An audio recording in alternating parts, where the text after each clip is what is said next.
engenders the niche marketing of various ethnic and minoritized groups, and has normalized the production of a gay and lesbian tourism industry built on the discursive distinction between gay-friendly and not gay-friendly destinations. The claims of pinkwashing are often seen as plausible when rendered through an LGBT rights discourse that resonates within North America and Europe as a dominant measurement of teleological progress. These claims make far less sense in the Middle East, for example, where there is a healthy skepticism about the universalizing of LGBT rights discourses, and where knowledge of the complexities of sexualities in the region is far more nuanced. Additionally, in some senses, Israel is a pioneer of homonationalism, as its particular position at the crosshairs of settler colonialism, occupation, and neoliberalist accommodationism creates the perfect storm for the normalization of homosexuality through national belonging. The homonationalist history of Israel illuminates a burgeoning of LGBT rights and increased mobility for gays and lesbians during the concomitant increased segregation and decreased mobility of Palestinian populations, especially post to Oslo. I have detailed this point at greater length elsewhere, but to quickly summarize, the advent of gay rights in Israel begins around the same time as the First Intifada, with the 1990s known as Israel's Gay Decade, brought on by the legalization of homosexuality in the Israeli Defense Forces, workplace anti-discrimination provisions, and numerous other legislative changes. The IDF becomes a notable site of homonationalist distinction in relation to other countries in the Middle East, as only in Israel can gay officers serve their country. The financial, military, affective, and ideological entwinement of U.S. and Israeli settler colonialisms, and the role of the United States more generally, should also not be minimized when evaluating why pinkwashing appears to be an effective discursive strategy. The United States and Israel are the greatest beneficiaries of homonationalism in the current global geopolitical order, as homonationalism operates to manage difference on the scalar registers of the internal, territorial, and global. Moreover, pinkwashing is an ideological and economic solicitation directed to the United States, Israel's greatest financial supporter internationally, and to Euro-American gays who have the political capital and financial resources to invest in Israel. Thus, pinkwashing's unconscious appeal to us gays is produced through the erasure of U.S. settler colonialism enacted in the tacit endorsement of Israel's occupation of Palestine, blatantly challenging all conventional understanding of the territorial apparatus of the occupation and its perfection of the proliferation and instrumentalization of boundaries, is then followed by the written phrases, "Tel Aviv is the host to one of the world's largest gay pride parades," and, shortly after, "Israel, small country, big pride." This piece of advertising, created by the pro-Israel organization Size, doesn't matter, as part of an ad campaign focused on promoting the virtues of Israel to Canadians, can be hailed as an example of pinkwashing, a piece of propaganda highlighting the LGBT rights record of Israel as a function of obscuring or legitimating its occupation of Palestine. Repurposed in 2009, from campaigns to critique facile medical corporate support of breast cancer research, pinkwashing has been redefined as the Israeli state's use of its admittedly stellar LGBT rights record to deflect attention from, and in some instances to justify or legitimate, its occupation of Palestine, resonating within a receptive field of globalized Islamophobia, significantly amplified since September 11, 2001. This messaging is reliant on a civilizational narrative about the modernity of the Israelis juxtaposed against the backward homophobia of the Palestinians. As such, pinkwashing has become a commonly used tag for the cynical promotion of LGBT bodies as representative of Israeli democracy. More generally, it is the erasure of hierarchies of power through the favoring of the gay-friendly nation imagery. It is a discourse about civilizational superiority that relies on a transparent and uninterrogated construction of Palestinian homophobia, contingent upon the foreclosure of any questioning about Israeli homophobia. Besides making Zionism more appealing to Euro-American gays, part of the mechanism at work that benefits Israel is a disciplining of Palestinian queers into legible subjects. At the same time, as Haneen Mikey has noted, the most relevant and damning act of pinkwashing is its contribution to the processes of internal colonization, the naturalization of Israeli superiority by Palestinians themselves. The most important targets of pinkwashing, therefore, are not actually Euro-American gay tourists, but queer and gay Palestinians themselves. As such, I would argue that it functions dually as a form of discursive preemptive securitization that marshals neo-Orientalist fears of Palestinians as backward, sexually repressed terrorists, and as an intense mode of subjugation of Palestinians under settler colonial rule. For whom is pinkwashing legible and persuasive as a political discourse? And why? First of all, a neoliberal accommodationist economic structure engenders the niche marketing of various ethnic and minoritized groups, and has normalized the production of a gay and lesbian tourism industry built on the discursive distinction between gay-friendly and not gay-friendly destinations. The claims of pinkwashing are often seen as plausible when rendered through an LGBT rights discourse that resonates within North America and Europe as a dominant measurement of teleological progress. And these claims make far less sense in the Middle East, for example, where there is a healthy skepticism about the universalizing of LGBT rights discourses, and where knowledge of the complexities of sexualities in the region is far more nuanced. Additionally, in some senses, Israel is a pioneer of homonationalism, as its particular position at the crosshairs of settler colonialism, occupation, and neoliberalist accommodationism creates the perfect storm for the normalization of homosexuality through national belonging. The homonationalist history of Israel illuminates a burgeoning of LGBT rights and increased mobility for gays and lesbians during the concomitant increased segregation and decreased mobility of Palestinian populations, especially post-Oslo. I have detailed this point at greater length elsewhere, but to quickly summarize, the advent of gay rights in Israel begins around the same time as the First Intifada, with the 1990s known as Israel's gay decade, brought on by the legalization of homosexuality in the Israeli Defense Forces, workplace anti-discrimination provisions, and numerous other legislative changes. The IDF becomes a notable site of homonationalist distinction in relation to other countries in the Middle East, as only in Israel can gay seers serve their country.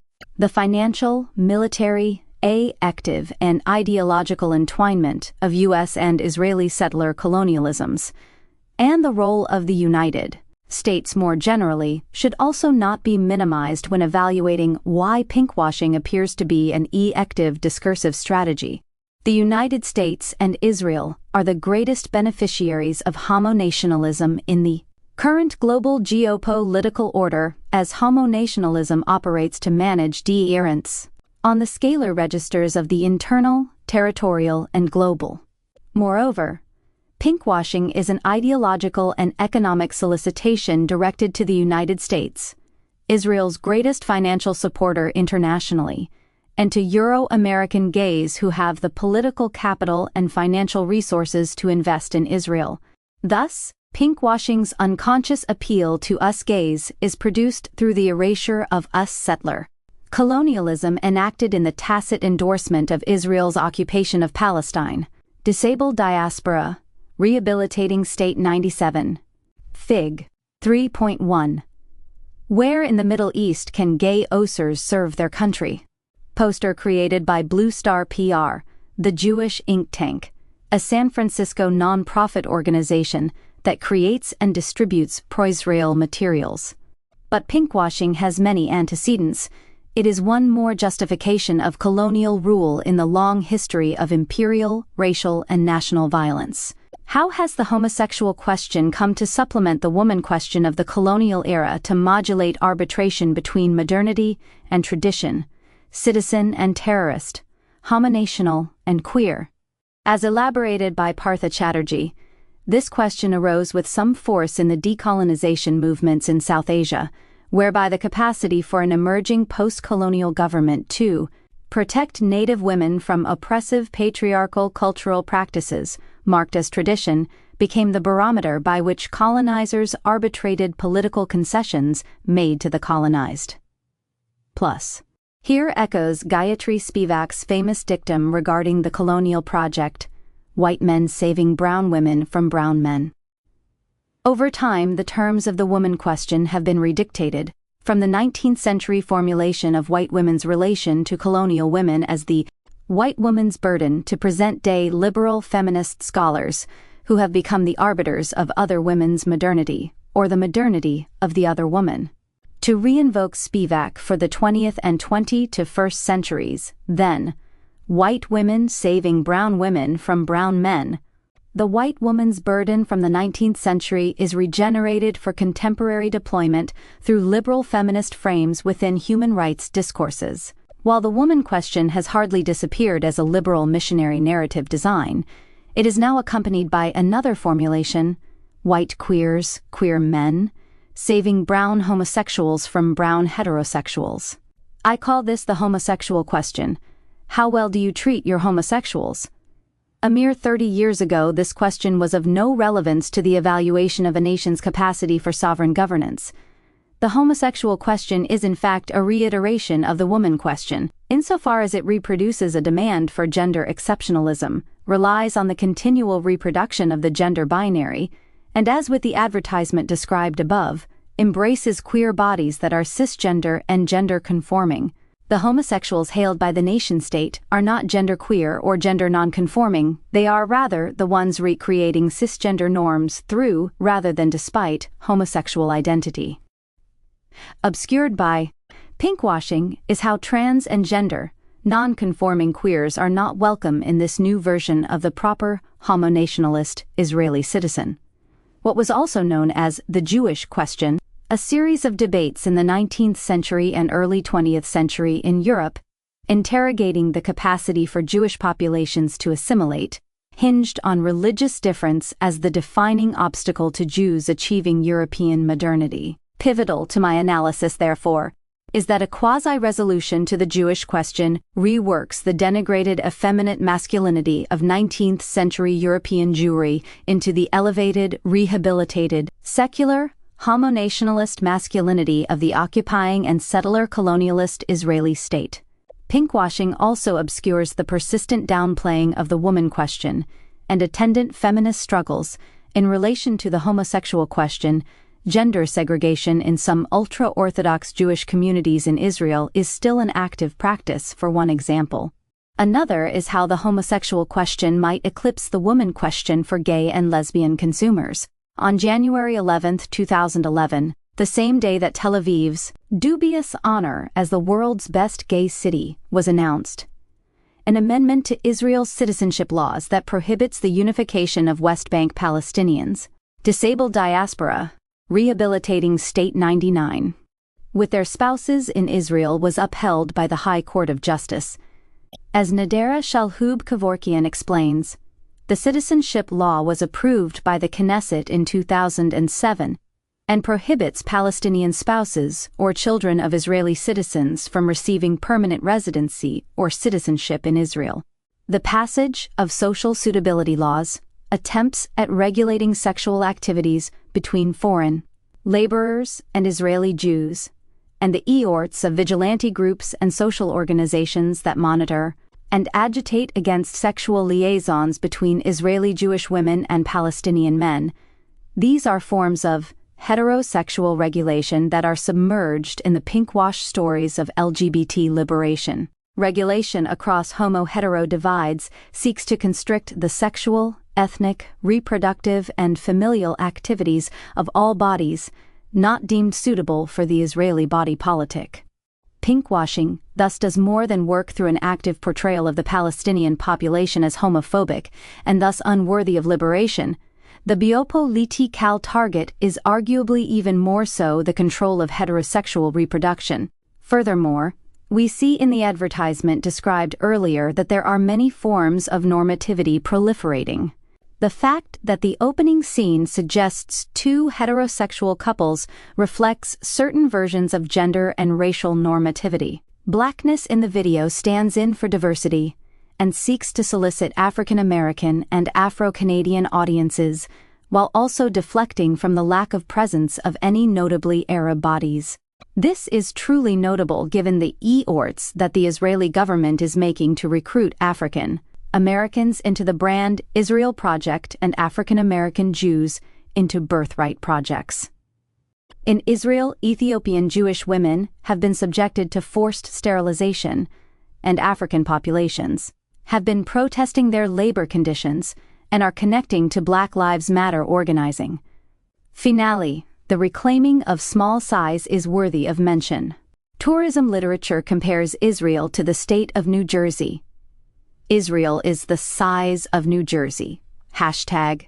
The focus on size might reflect the anxious histories of debilitation and rehabilitation in the establishment and development of the State of Israel. The notation of the small size of Israel is often encased in compensatory rhetoric.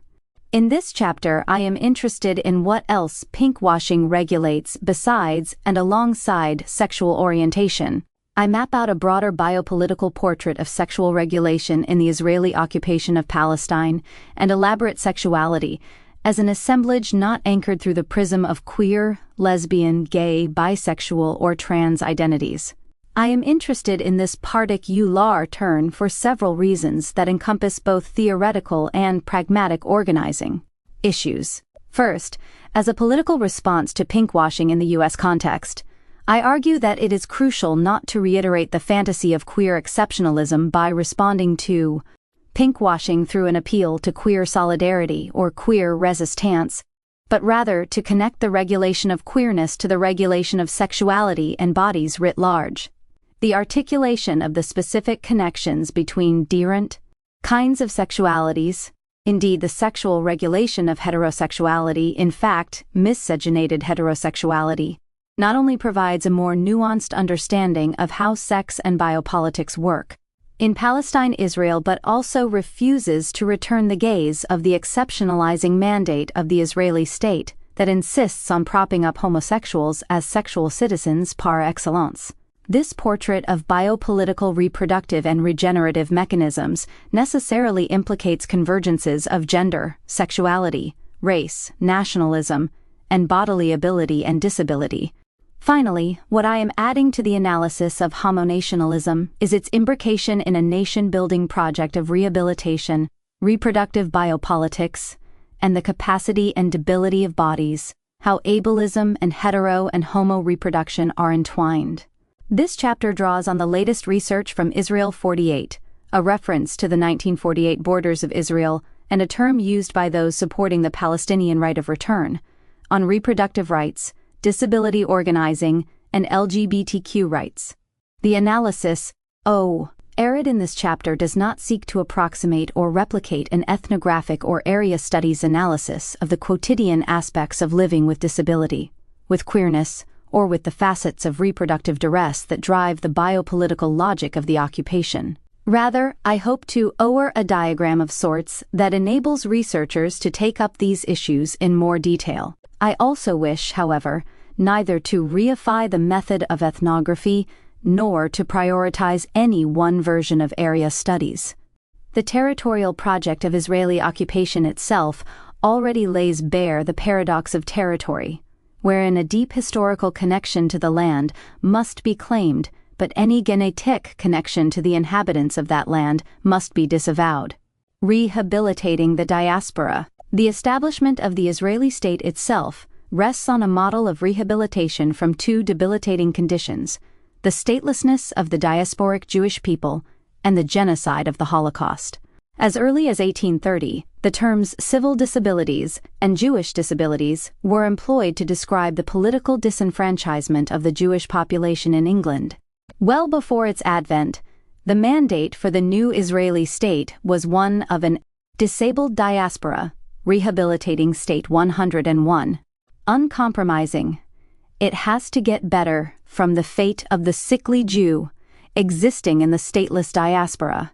Max Nordau, co-founder of the World Zionist Organization, famously declared in 1898 that the image of the muscular Jew was to replace the meek or sickly Jew. From him we have the saying, "Zionism is Judaism with muscles." Sandy Sufyan writes, Zionism, a Jewish nationalist movement that sought to create a homeland in historic Palestine, tried to change or rehabilitate the Jewish people from their seemingly disabled state in the diaspora to a new healthy and normal nation in Palestine. Given Zionism's emphasis upon redeeming the pathological state of diaspora Jews, the concept of disability figures as a prominent cultural signifier that underscores many facets of the Zionist nationalist project. In this regard, as Noam Ostrander and Einat Shevel write, the image of a strong Jewish body became a symbol for a strong Jewish state. Theological influences concurred. The handicapped body is not only shunned by halakhic, traditional Judaic, convention, it also is a reminder of the Jews' crippled condition in pre-Israel times, undermining the dreams, the exaggerated visions of naive Israeli ideology, and is therefore rejected as counterproductive to the enterprise of rebirth. 25. This new Jewish body and the new state were also gendered masculine and became the necessary site for healthy heterosexual transformation, as the degenerate diaspora was understood as feminine and effeminate, a rehabilitation then from homosexuality. Daniel Boyarin notes that European cultures represented male Jews as female, the new Hebrew. Culture relentlessly worked to overturn this representation, and part of how it did so was by turning its back on old Jewish intellectual traditions and replacing them with a worship of virility, productivization, and war. 28. This heteronormativization was hailed in the cultivation of the land and earth, a representation of which is the LI advertisement of a young muscular man holding a pitchfork and narrating the imbricated regeneration of nation, land, and body. Shireen Sekali and Max Agil thus argue that Zionism erased a history of learning, reading, and intellectualism. This rehabilitation project was also from the onset racialized, claiming that the racial and eugenic vision of the new state has been sidestepped, Nadia Abu El-Hajj explains, even though scholars have written extensively about physical regeneration. The literature has sidestepped the role of racial theory and eugenic thought in helping to frame that vision and desire. There was also another source of inspiration for the commitment to Hebrew labor. The assessment by My Name is Israel. I am 20. Good pole dial that I might be born in a land called Lebed the Sosis, and see the but are we are lair, and the bad. Noel Ike and Lamhet. We shea, de laud ad, and we share what we have lead. With O we build serper and schools. AAIS, baby chicken and fam agnet, in Erope, and Amiradinez with Rees. Un miri. And we Derez hymns 20 years theme a long time for any people, waited and of years Almarai. But we have made something of now. The hills of rock are hill of trees, 50 million trees, Genualem Papa, Beloclicks theme, where thing deed. OG, how do we go to my place ka? We lave our ka you don't crave, do el kathakina ka. Dang also means deja, 1 in 17 D is. Sir, we love every VE soy orchestra, de riching, poltiers, depot, and einer dead language is alive, woe the Dead Sea send us easily you real, we mas copper less king, remind, we make bew for the bitikaro, rayon, we arulda sex with, all of the amath and weaknesses, and pilapupul every lan, Bisali al-inalatal called, the airline of the people. Fig. 3.2. In an undated advertisement for LI, an Israeli airline is the face of Israeli new Jewish masculinity, typified by a robust, muscular man holding a pitchfork in preparation for a hard day's work. Jewish physicians and social sciences of the Jews as a degenerate race and their eugenic framework for imagining a solution to the problem, that is, a revived and reborn Hebrew nation in Palestine. The paradox that Abu el-Hajj details is that the creation of a revived Jewish race is one both distinct from Arabs and simultaneously scientifically connected to the land of Palestine, and thus to its claims to statehood. Rehabilitation also involved three other facets. First, banishing the Oriental in the European Jew.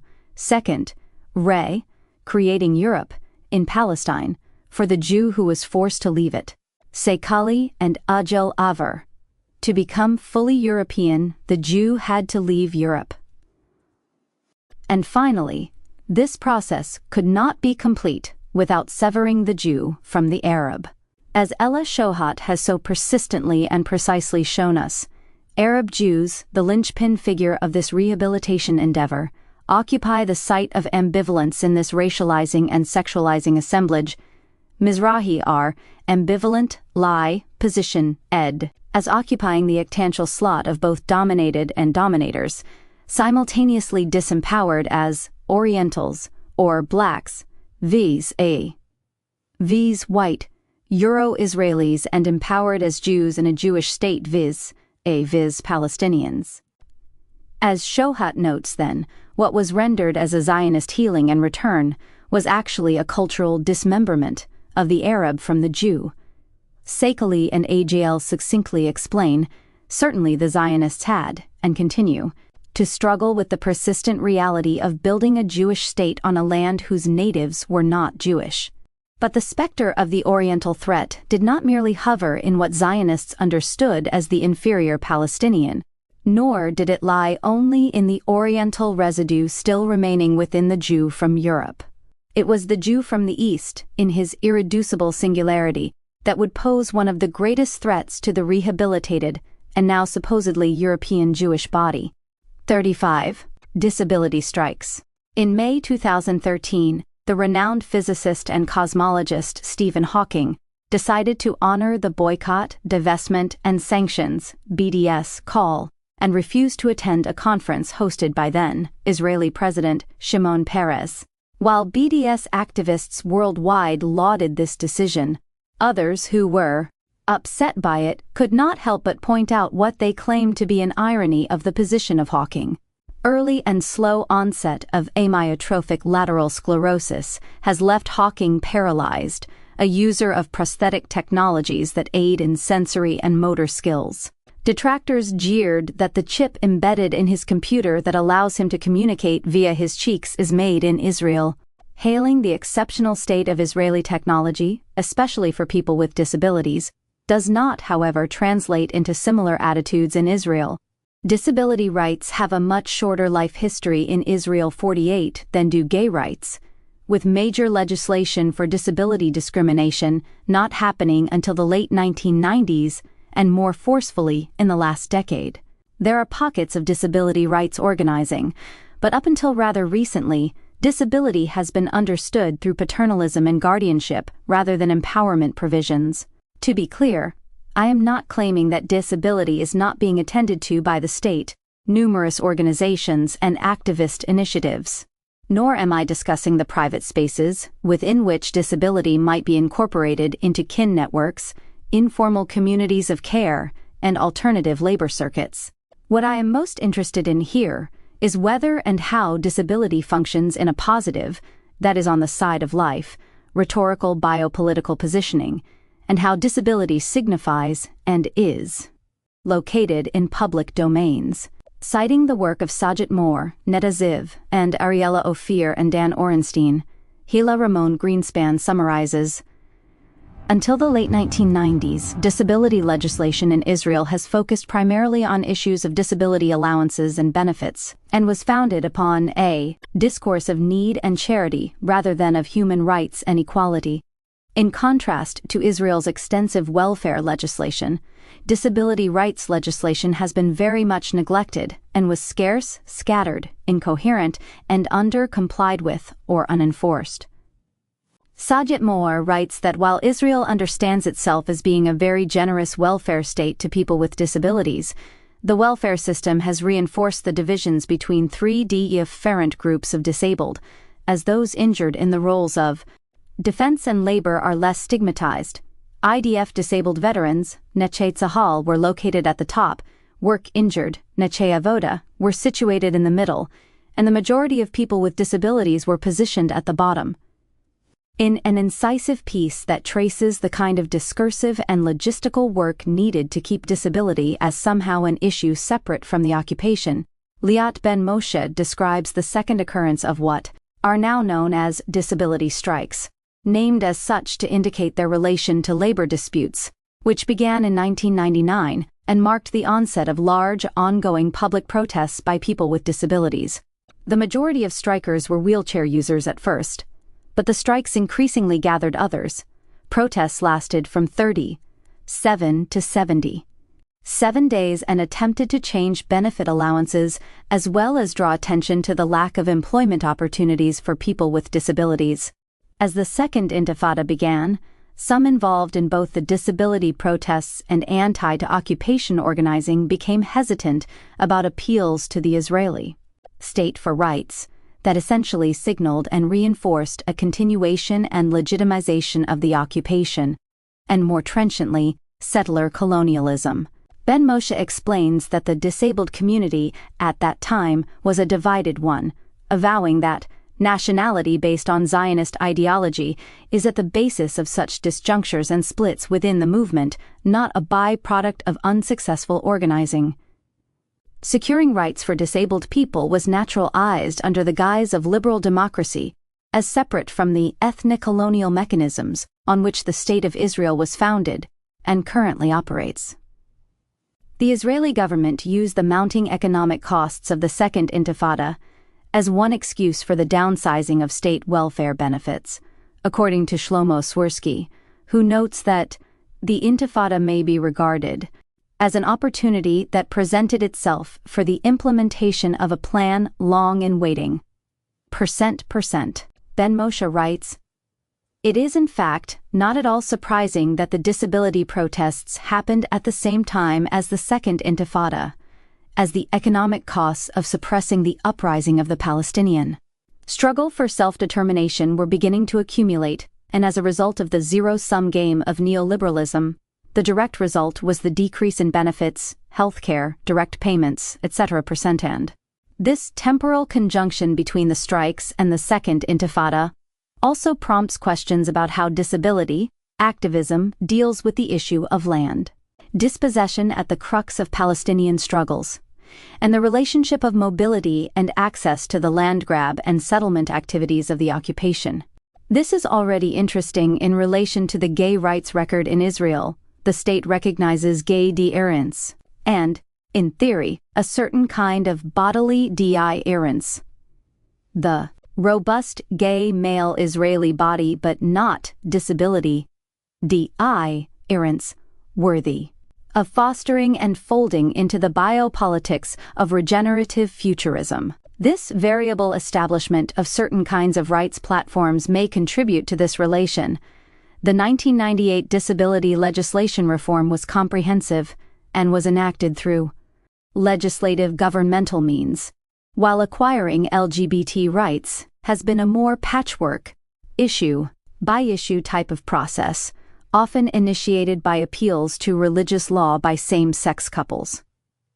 This comparison might matter more within the U.S. context, where queerness and disability have a deeper entwined history. To be disabled was to be a certain queer, and to be queer was understood as a deficit, indeed a medical deficit, of sorts.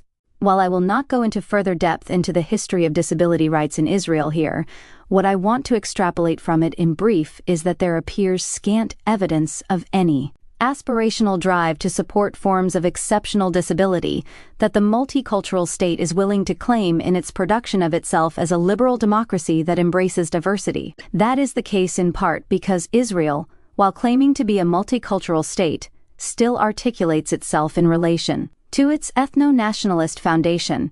Multiculturalism acts as a vehicle for the regrounding of ethno-nationalist ideals.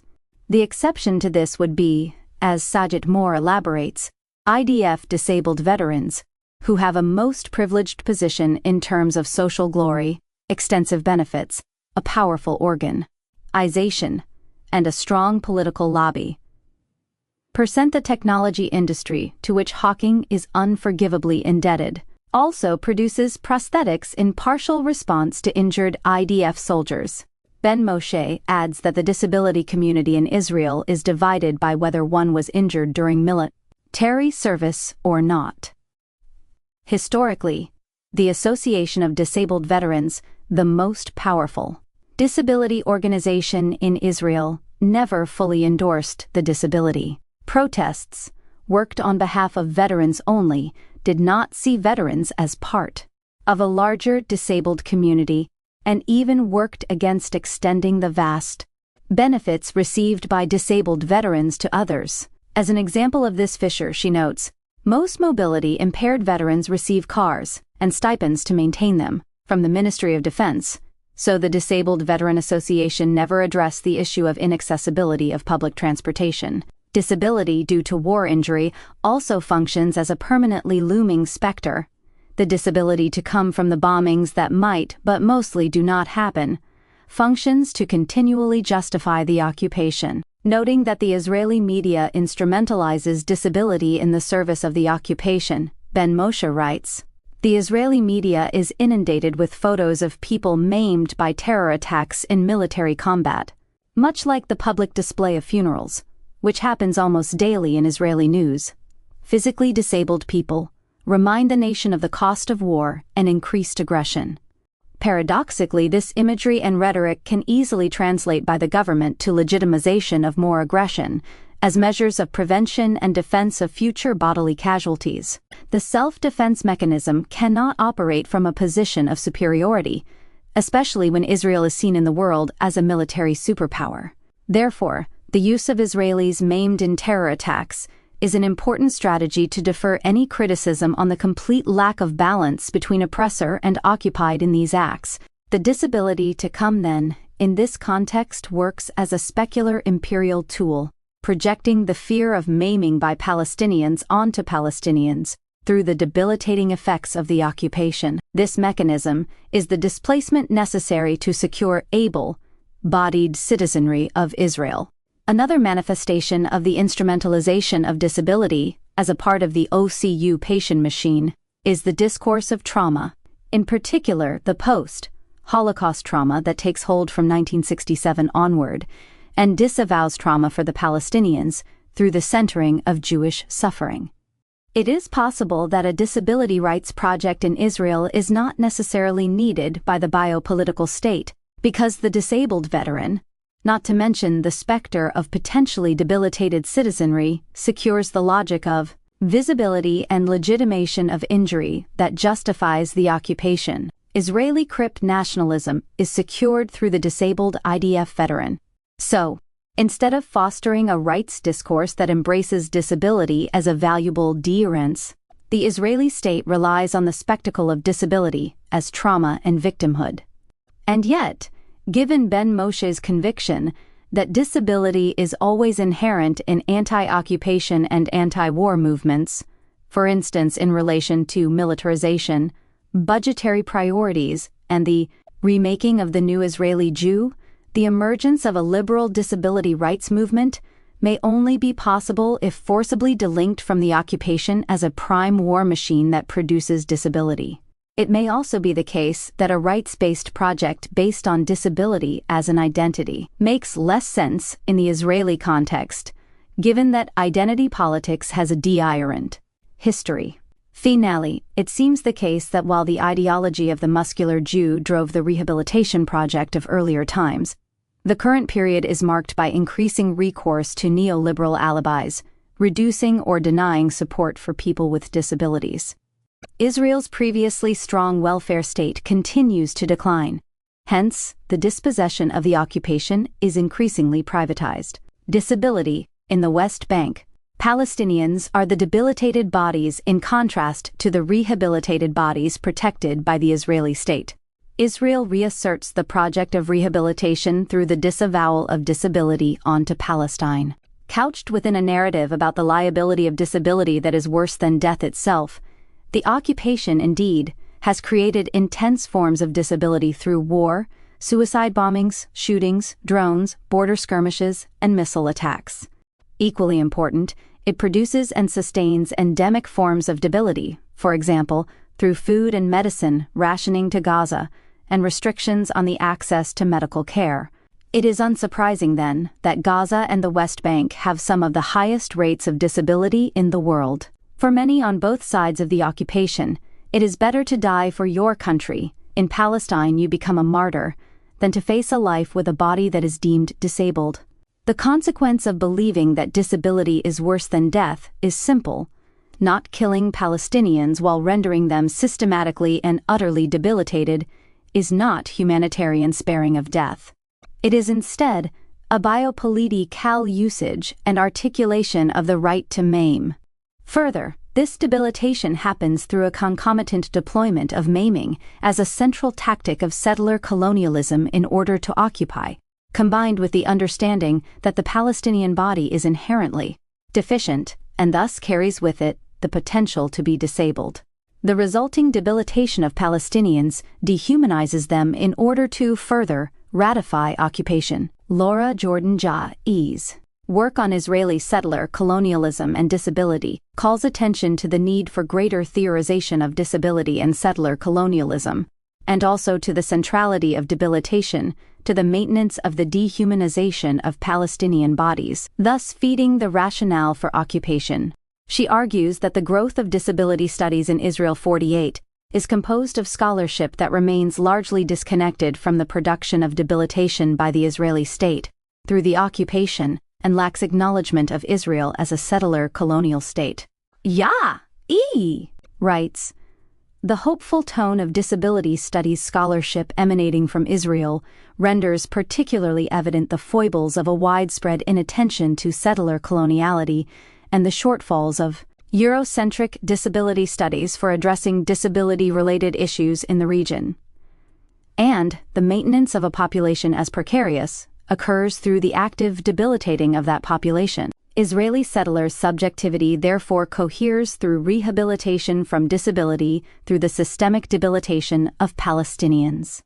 Disability, visibility, and empowerment might also be problematic for state recuperation and the management of errants in Israel, because issues of access and mobility are central to the disability rights platforms increasingly embedded in global human rights agendas.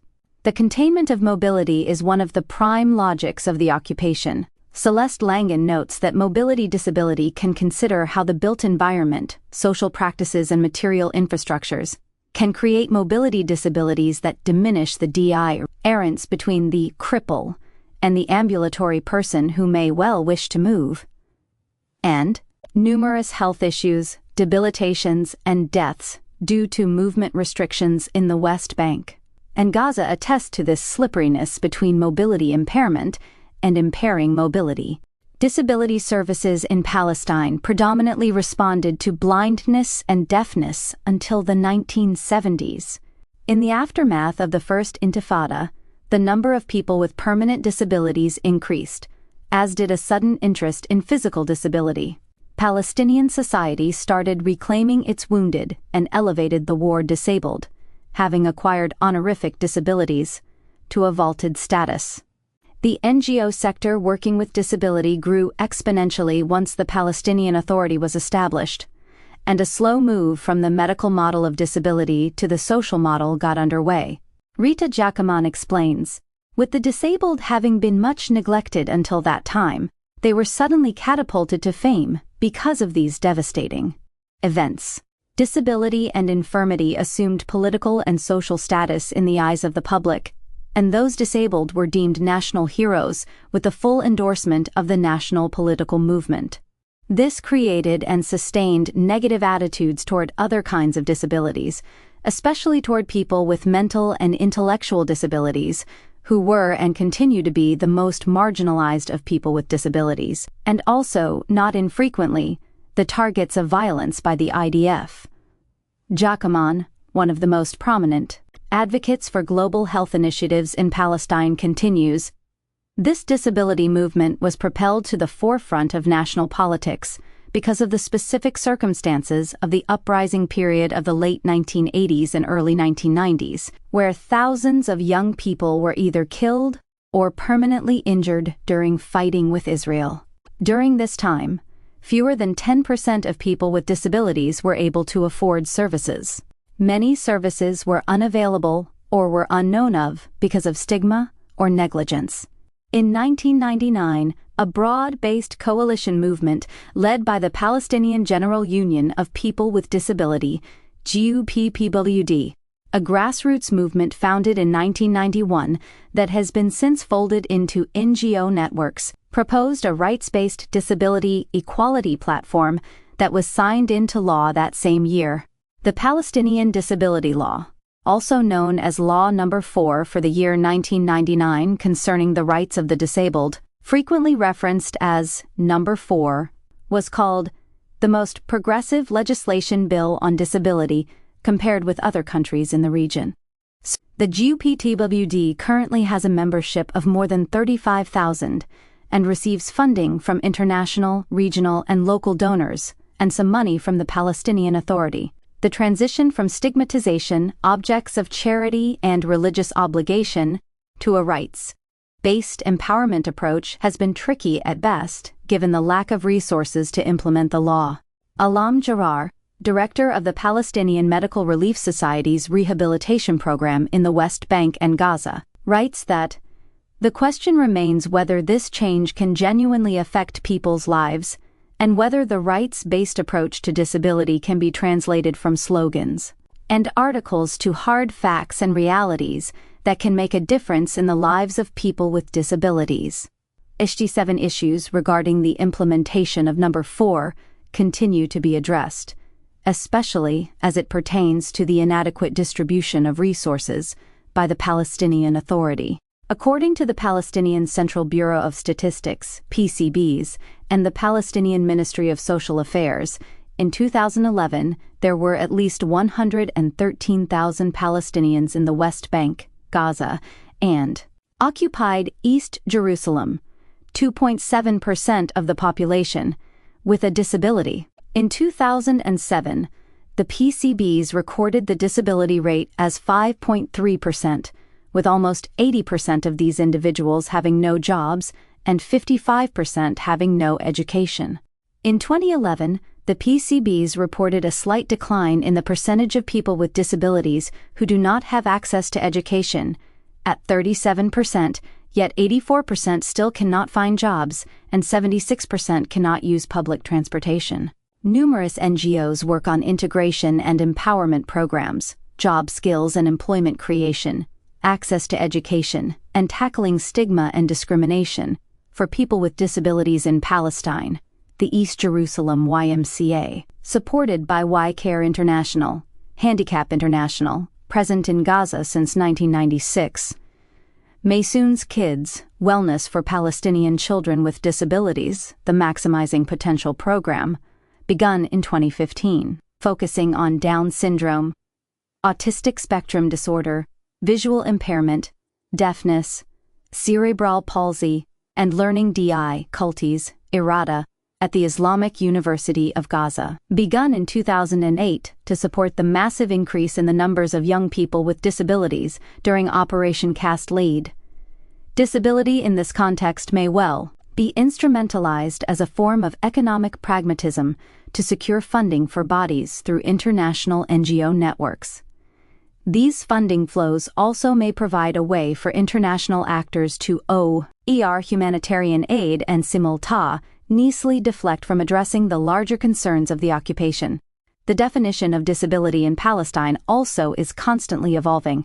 The difference between abled bodies and disabled bodies may not be as thoroughly delineated in a context where a population experiences collective punishment, largely meted out through the obstruction of mobility. The occupation itself can be understood as disabling the entire Palestinian West Bank population through the restriction of mobility, what Langen refers to as mobility disability. Israel's political economy of fertility. Israel has produced a complex pro-natalist agenda, typically ascribed to biblical prescription, the trauma of the Holocaust, and present-day demographic politics. My intent in this section is to give a brief sketch of a situation that is very complex, rife with internal contradictions, constantly changing due to legislative, economic, and corporate shifts, and explored by a vast literature debating issues beyond the scope of this analysis. Describing the demographic threat as a set of tensions, Sippi Ivry argues that there is a tendency to translate birth rates into Israel's chances of surviving a military conflict. Reproduction is also encouraged as rehabilitation from the Holocaust. While in theological terms, the barren woman is an archetype of suffering, there is more pointedly a history of state policies encouraging motherhood. For example, awards by David Ben-Gurion for heroine mothers, women who had 10 or more children. The population anxieties that are implicated in pronatalist policies are usually accorded to two factors. First, a one-state solution will mean Palestinians will have the demographic advantage, and Jewish Israelis will be the minority. Second, there is concern that Palestinians are reproducing at a higher rate than Israeli Jews, a phenomenon usually attributed to demographic resistance on the part of Palestinians. Further, as Ivry expounds, that the two populations generally considered uncommitted to the Jewish nation, state, the ultra-Orthodox and the Palestinian Arabs, have the highest fertility rates within the overall population has only worked to exacerbate the notion of the demographic threat. Writing of the history of pronatalism in Israel, she continues, although birth has been encouraged in general, it was always the wrong populations that were fruitful and multiplied, either Mizrahi Jews or ultra-Orthodox communities. The Zionist population was never as enthusiastic as the state might have wanted. Concerns about global assimilation and intermarriage add fuel to this anxiety. This celebrated but eugenic pronatalism takes the material force of what has been deemed the most developed assisted reproductive technology, ART, industry in the world. There is extensive literature on new reproductive technologies, and research on this field is constantly emerging and evolving. It is notable as well that much of this work, while contextualizing pronatalism within the fear of the demographic threat, does not address the occupation specifically from an anti-Zionist stance or any approach critical of the Israeli government, except as it might relate to reproduction. What follows is subject to amendment as technologies proliferate, access is reorganized, and legality established and revoked. Israel is known as the world capital of in vitro fertilization, IVF, and is often represented as having the highest number of fertility clinics per capita in the world.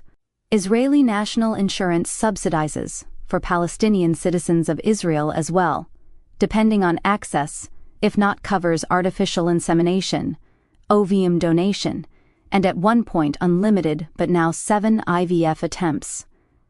Israel has the world's highest IVF rates. It was the first country in the world to legalize surrogate mother agreements.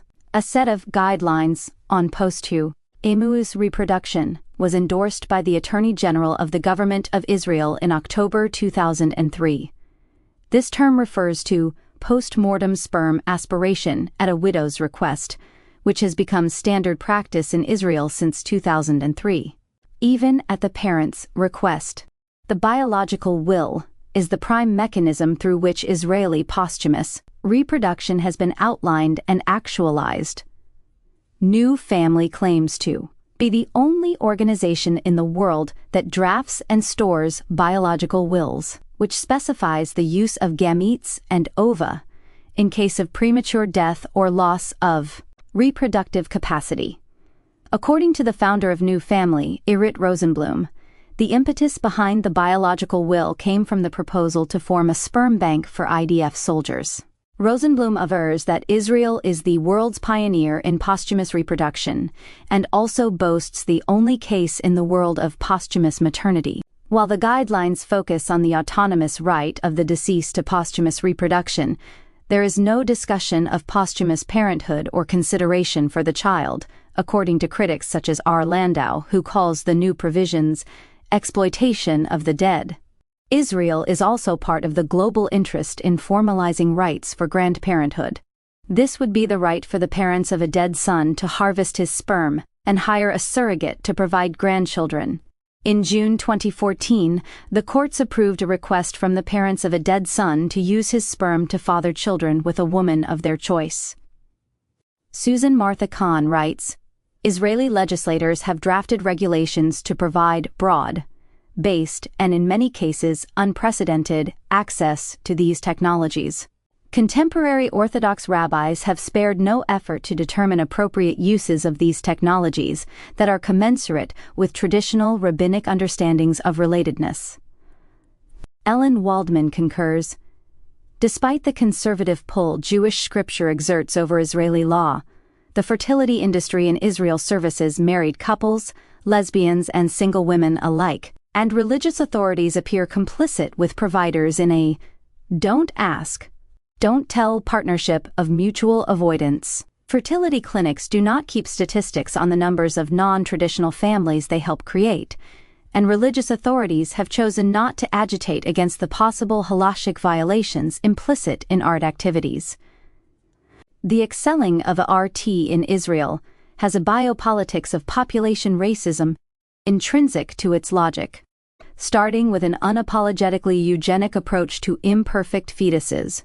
Selective abortions, which includes the legality of late-term, post-diagnostic abortions, are advocated through loose legal strictures and genetic counseling for the screening and aborting of fetuses with any kind of malformation. Per a 1977 law, late-term abortion is granted through a committee. This proclivity toward encouraging selective abortion may seem at odds with the pronatalism of the Israeli state. The same might be true of the targeting of Palestinian and Mizrahi women for abortions and the selective use of the contraceptive implant Depo-Provera for Ethiopian Jewish women. While Sarah Franklin has commented that, in such a context, disability can be seen as a genetic sacrifice undertaken to bolster the nation and reproduce at any cost, these neo-eugenic technologies exist in tension with inclusive discourses of disability in many locations. Some sources claim no criticism has been voiced by disability movements in Israel against the social meaning of prenatal diagnosis or to the legal status of post-diagnostic abortions. This may well be an overly complicit reading in support of prenatal testing stemming from lack of knowledge of different forms of disability organizing. Yet another consideration is Judaic theological understandings of when life begins that posit that fetuses do not have rights. Rabbinic law considers fetal life tentative until birth, and the mother's life and health take precedence over the fetus. In a life, when, worthy of living reproductive genetics in Israel and Germany, Yael Hashiloni Dolev undertakes a comprehensive study of genetic counseling in the two countries. Motivated by her family lineage in Germany, the historical weight of its relation to Israel, and a prior study that claims that, globally speaking, Israel and Germany inhabit diametrically opposed attitudes toward selective abortion, she writes, whereas all German counselors paid respect to the idea of human genetic diversity, either for the sake of a humanistic ethos or for the sake of biological diversity, Israelis completely mocked those ideas. Likewise, whereas German counselors felt their society had to be reminded of the fact that life is not all about money and fun, Israeli counselors did not share this feeling. For example, an Israeli women genetic counselor said, "Do people with severe disabilities make society more rich and varied? Maybe on the philosophical level, but in reality, I want to see you spend one day with a child with cerebral palsy or mental retardation. And then you will see what it really means. Then I will ask you again what you think of the high-minded who say it's nice. There are enough things that make our lives diversified without suffering. One should not have disabled children in order to enrich the world or to make his neighbor more sensitive." In another comparative study, this one of pregnancy in Israel and Japan, Avery argues that disaffected approaches to congenital disabilities are conditioned by several combining factors. They include a specific limited economy of nurturance from Israeli women who are expected to work outside the home and also have numerous children, destiny as embodied, and unchangeable, and continuous generation of fear of reproductive catastrophes, driven by Israeli Jewish existential threat, terror, risk, and genetic fatalism that fuels intense prenatal diagnostic testing. Pausing for a moment, I want to stress that I am not making a normative argument about the value of disabilities. Rather, I am interested in how and why and which disabilities come to signify what they do.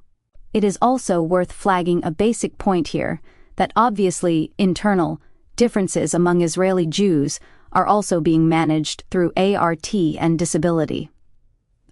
For example, the egg donation law of 2010 prevents cross-religion egg donation within Israel. It does not legislate imported eggs. Hashaloni Dolev concurs that there is a lenient policy on abortion for eugenic reasons, and, as such, minor defects that are not even necessarily probable, but likely are sufficient reason for an abortion. Birnbaum, Carmeli, and Carmeli also aver that the vast majority of Israelis choose to terminate pregnancy when there is an anomaly. In earlier work, Ivory makes explicit the linkages between Israeli practices of settler colonial occupation and how these practices impact the thinking around abortions. Meira Weiss summarizes Ivory's assessment by stating that the worldview of Israeli gynecologists is based on military terminology. Abortion is justified by military thinking that killing is necessary for goals. So, there is some assessment here that the medical-industrial complex is coextensive with the military-industrial complex, conditioned in no small part by the fact that in most cases, medical personnel once served as military medical personnel as well. Ivory concludes, Israeli pro-natalism, with its emphasis on genetic selections and catastrophic scripts, produces a paradoxical situation in which a woman may spend much of her pregnancy, a state so desired from a pro-natalist perspective, in anxiety. Along with this, an intricate social and legal apparatus regulates and restricts Israeli Jews and Palestinians getting married, living together, and having joint resident rights. 105. The legal apparatus includes contracts signed by Chinese foreign laborers saying they will not have sex with Israeli Jews, laws that discriminate and disallow unification for Palestinian heterosexual couples to reside together and coordinate residency status. For example, Palestinians living in Israel and those in occupied East Jerusalem or the West Bank, rape by deception cases that criminalize interracial sex, and social suitability laws that permit communities to veto residents of the neighborhood. The social apparatus includes numerous groups that police young Israeli women's relationships with Palestinian men, most notably through informal community groups and also vigilante groups such as Fire for Judaism and Youth of Love. Finally, the pronatalist population, RUNO, may also be reflected in investment in the reproductive capacities of some gay and lesbian couples, and, most recently, some trans couples. Some aspects of art are available to LGBT people in Israel, which is highly unusual elsewhere in the world. While this investment is touted as part of the progressive status of gay rights in Israel, it also RMS the same racial religious ethnic logics of heterosexual reproduction, and the exceptional status of queerness that is devoid of Arabness or Palestinianness. Natalie Hamou, in an article titled Israel, a Paradise for Gay Families, wonders, how is it that Israel became a nation so advanced in this area? She notes that the right to adopt children, biological or non-biological, was recognized for same-sex couples between 2005 and 2008, with, in both cases, the possibility for the spouse to adopt the children of his or her partner. Since 2009, gay couples can also benefit from paternity leave. Irit Rosenblum claims that Israeli society is particularly family-friendly, whatever the sex of the parents. One can even say that the perception towards gays is changing in their favor when they choose to grow and multiply.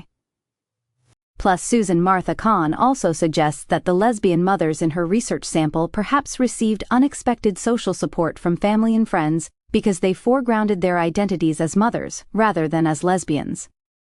While there is dissent from religious quarters regarding the validity of the Jewish gay family, negative commentary is often responded to quite vociferously, as with an incident in June 2014 when Education Minister Shai Piron, an Orthodox rabbi, stated that same-sex couples and their children are not a family. Legalizing surrogacy for gay and lesbian families has become the rights equality issue of the LGBTQ movement in Israel, far surpassing interest in same-sex marriage. Marriage equality as an activist agenda has taken hold in many locations globally, but faces difficulty in Israel because there is no civil marriage code, only religious marriage code. In an article titled, "Forget Marriage Equality, Israeli Gays Want Surrogacy Rights," Zvika Krieger explains that even many heterosexual couples might have a wedding but do not actually get married because of the restrictions of the religious courts. 75% of Israeli gay couples have children, according to a Central Bureau of Statistics report. As quoted by Krieger, Doron Mamet, who runs a gay surrogacy consultancy group, claims that, in Israel, if you don't have your family, you don't exist. Krieger also interviews legal advocate Frederick Hertz, who reports, "In my conversations, I hear having children described as the queer contribution to building the Jewish state." Legal studies professor Eyal Gross proclaims, "You're a good gay, you brought us nice new children, many children. This is the ticket to normalization, much more than marriage." Because domestic surrogacy is not legal in Israel, LGBT Israelis have been heavy users of overseas surrogacy markets, such as that in India. 13.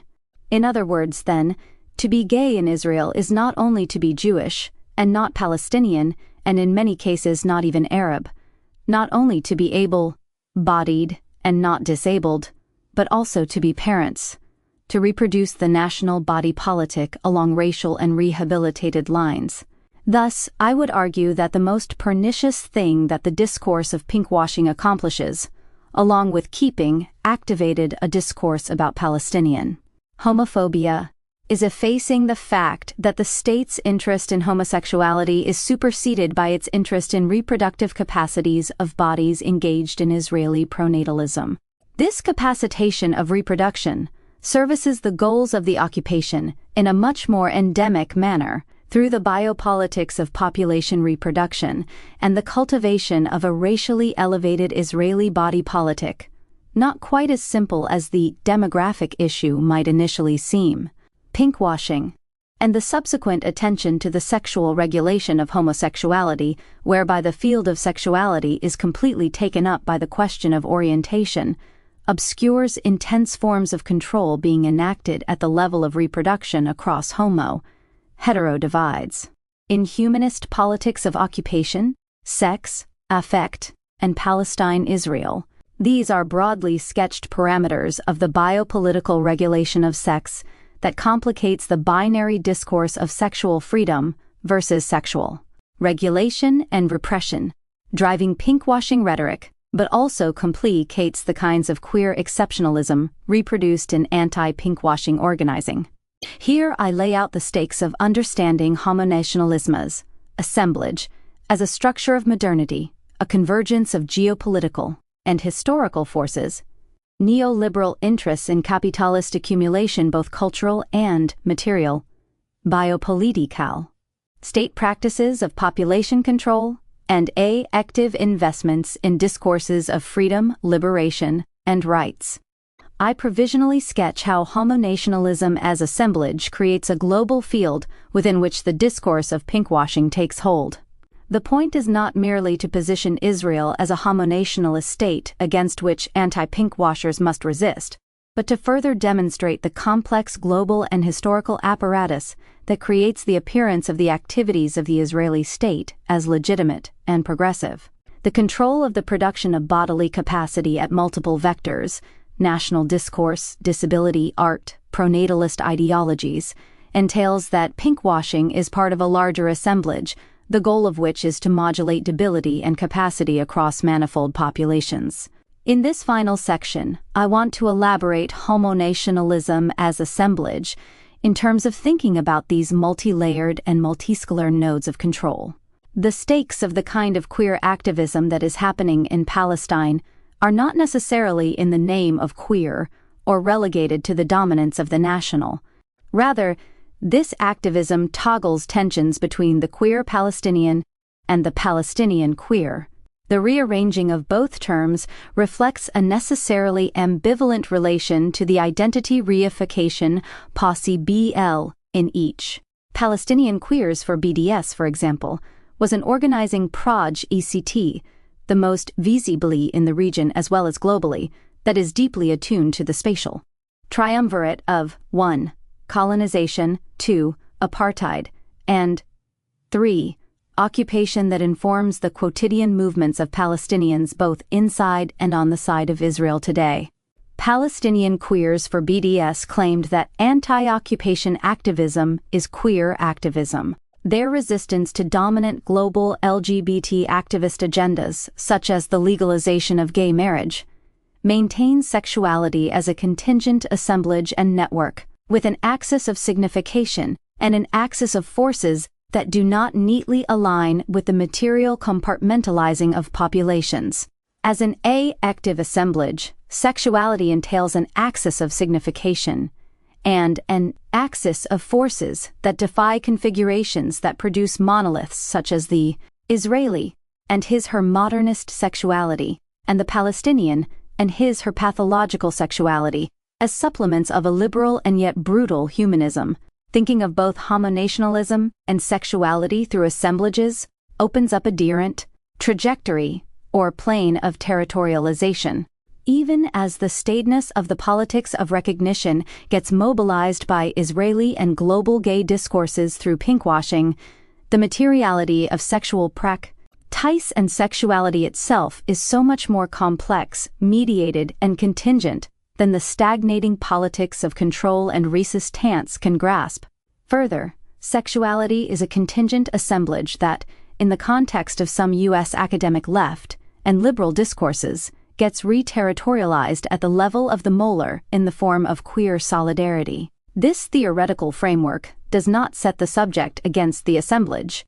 The subject remains within the assemblage, but positioned and signifying errantly, or the molar against the molecular. Rather, the framework highlights the differential interplay among these levels or registers of the political.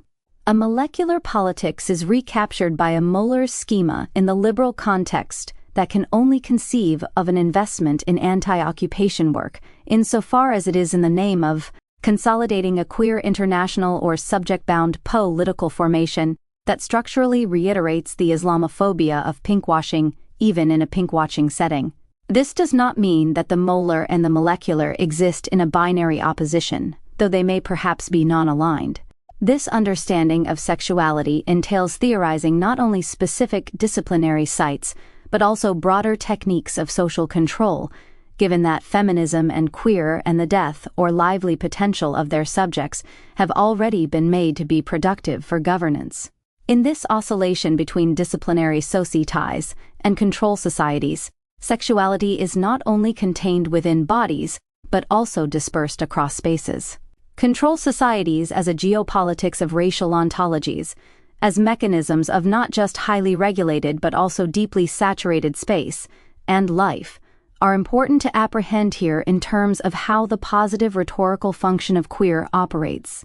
What is this saturation of space doing to struggles for sexual rights transnationally? How are these struggles being compromised but also co-produced? Achille Mbembe writes that the contemporary colonial occupation of Palestine is the most accomplished form of necropower, listing the territorial fragmentation of a splintering occupation, a proliferation of sites of violence, through what E.L. Weizmann describes as the triplication of space, and infrastructural warfare, a concatenation of disciplinary, biopolitical, and necropolitical powers. The occupation thus operates less through a Gambian state of exception, though this legal frame is certainly still applicable, and more so through this saturation of space and life with increasingly baroque modalities of control. This saturation of space impedes forms of molar queer organizing. The discourse of pinkwashing only makes sense through an erasure of the spatial logics of control of the occupation, and the intricate and even intimate system of apartheid, replete with a dizzying array of locational obstacles to Palestinian mobility. That queer Palestinians in Ramallah cannot travel to Haifa, Jerusalem, or Gaza to meet fellow Palestinian activists seems to be one of the most obvious ways the Israeli occupation delimits, prohibits in fact, the possibilities for the flourishing of queer communities and organizing that Israelis have enjoyed without mobility restrictions. Instead of understanding congregation as constitutive of queer identity and community, pinkwashing reinforces ideologies of the clash of cultures and the cultural deirrence of Palestinian homophobia, rather than recognizing the constraining and suffocating spatial and economic eeks of apartheid. Antagonist accusations about the mistreatment of homosexuals in the West Bank and the Gaza Strip fail to take into account the constant and omnipresent restrictions on mobility, contact, and organizing necessary elements for building queer presence in politics. What becomes clear is that the purported concern for the status of homosexuals in the West Bank and the Gaza Strip is being used to shield the occupation from direct culpability in suppressing, indeed endangering, those very homosexuals. Further, the LGBT rights project itself relies on the impossibility, absence non-recognition of a proper Palestinian queer subject except within the purview of the Israeli state itself, as a rescued subject, and it presents the gay haven of Tel Aviv as representative of the entire country, acing its Arab cleansing, and as a zone free of war and bombings in a disability-free zone, while also maintaining Jerusalem as the religious safeguard. Sexuality as an active modality is by definition non-representationalist, a distinct version of what David Panagia calls the ways in which sensation interrupts common sense. The toggling between discipline and control moves between normal-abnormal, homo-hetero and disabled-abled binaries, to variegation, modulation, and tweaking, sexuality as sensation, discrete sites of punishment, the prison, the mental hospital, the school, in Palestine, the checkpoints that rotate and disappear randomly, are intended to encourage Palestinians to slowly evacuate their land, to coerce Palestinians to embrace their own ethnic transfer, bypass roads, carve up the land, and converge at kissing points, while the security wall prevents Palestinians from getting to their villages, their farmland, and other Palestinians. Preemptive regimes of securitization include pinkwashing.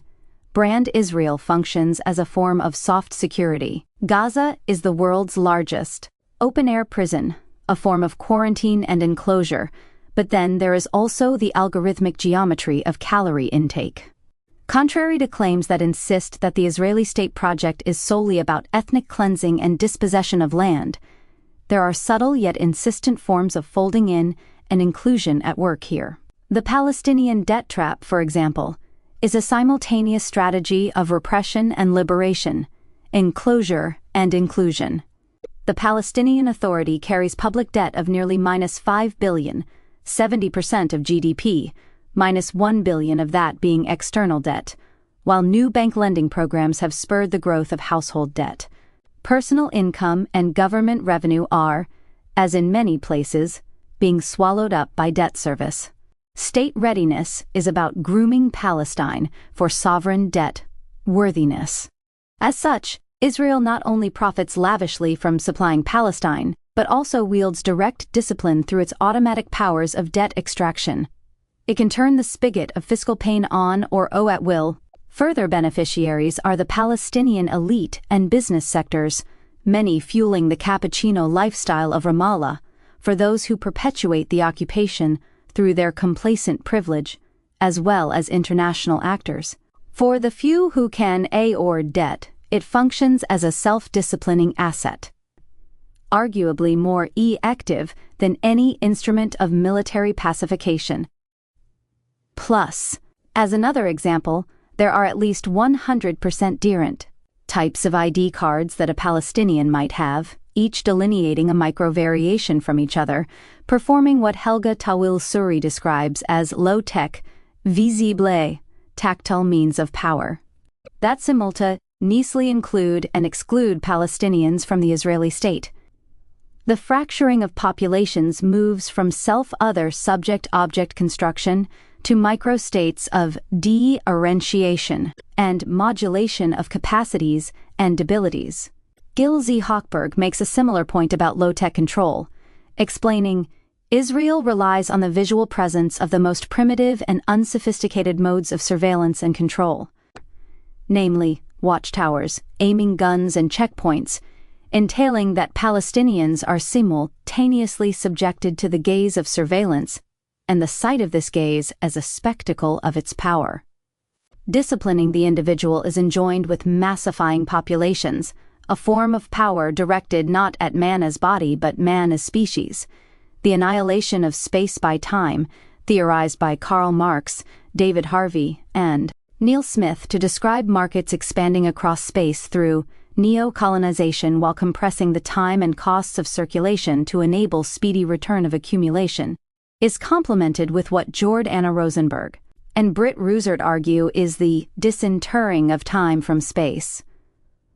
This disinterring refers to, for example, the verticalization that Wiseman describes, a three-dimensional spatial expansion involving in some part the subterranean and salvaging of fictive origins from within the earth, so as to order linear continuity of time. A last, but not least, set of seesawing forms of discipline and control moves from the public-private binary to diffuse forms of regulation that transgress these distinctions, from state economy to the disorganization of national capital, from enclosed institutions of civil society to the disbursement of collective care across disparate and discontinuous locations, and from the policing of profile to the patrolling of affect. This last point about affect is crucial because while discipline works at the level of identity, control works at the level of affective intensification.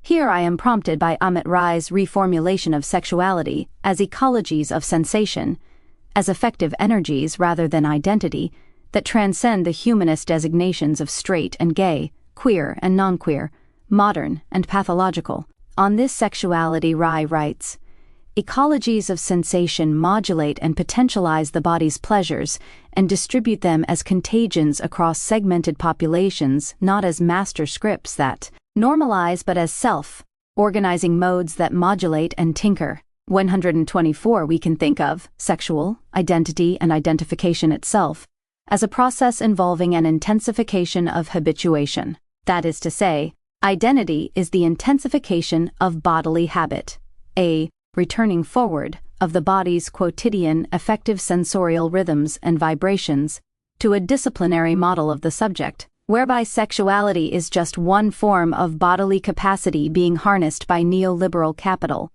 Similarly, the brand Israel campaign, now being equated with pinkwashing, is only one form of an array of washing that composes this campaign. This habituation of affective intensity to the frame of identity, a relation of discipline to control, or in actuality, disciplining control, entails a certain stoppage of where the body once was to reconcile where the body must go. It is also a habituation that demands certain politics and forecloses an inhabitation of others. Sensations are thus always under duress, to use Panagia's terms, to make sense, to submit to these master scripts either as a backformation responding to multiplicity or as a demand to submit to the master script and foreclose that multiplicity, taking up further sexuality as assemblage, a strand invested in viral replication rather than reproductive futurism. This strand might stress the import of moving away from the call and response relay that continues to dominate the mainstream global queer versus queer of color non-Western queer argumentation. Contemporary eorts to resist Israeli pinkwashing play out this relay by insisting on the authenticity and legitimacy of the Palestinian queer, thus reproducing the terms of debate valorized by the Israeli state and the queer international.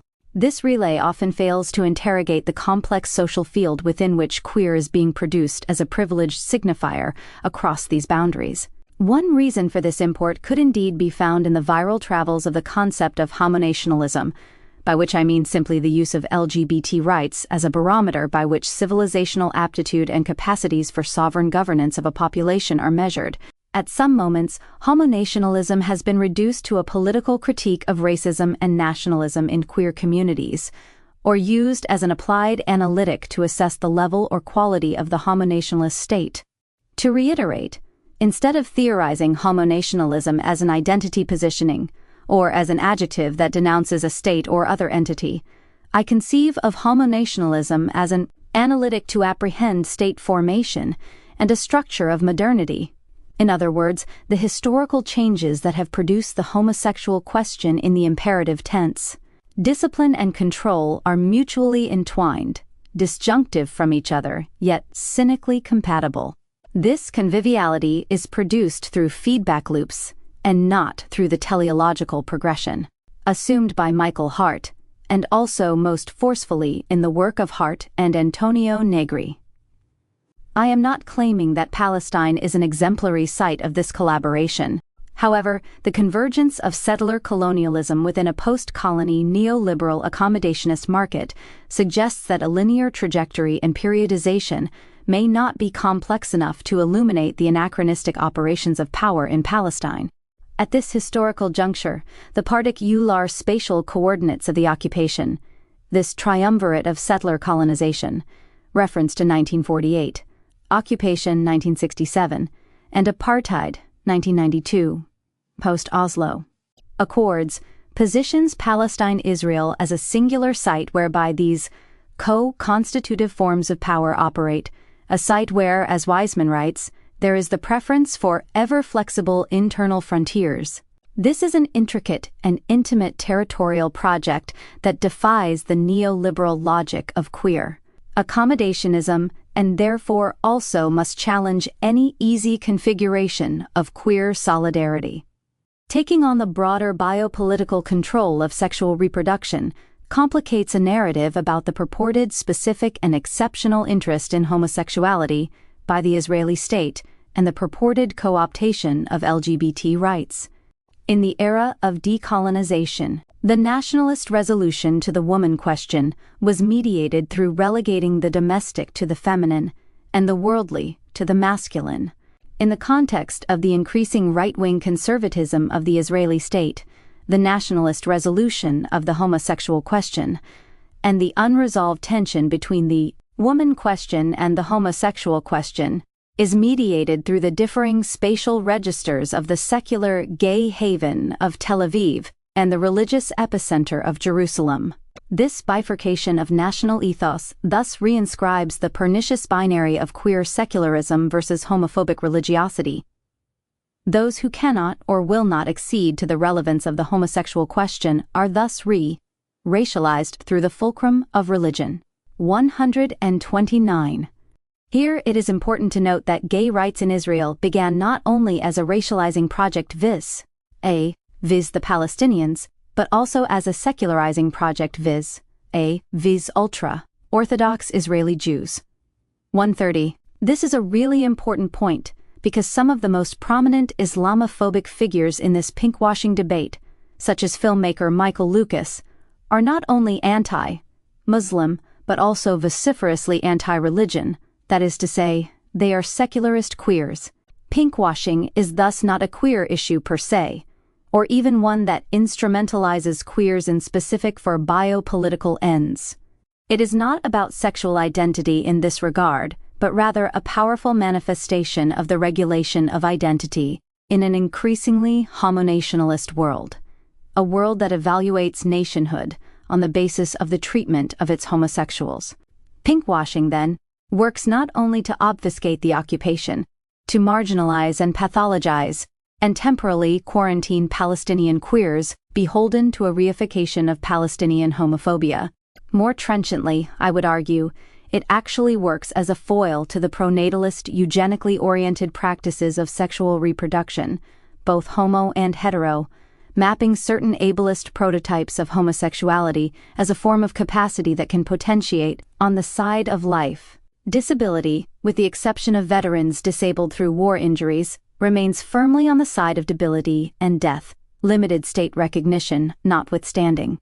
Again, thinking about non-representationalist understandings of sexuality as assemblage is crucial here, as one population suffers at the hands of the state through its representational success, the other through its representational absence, erasure, foreclosure.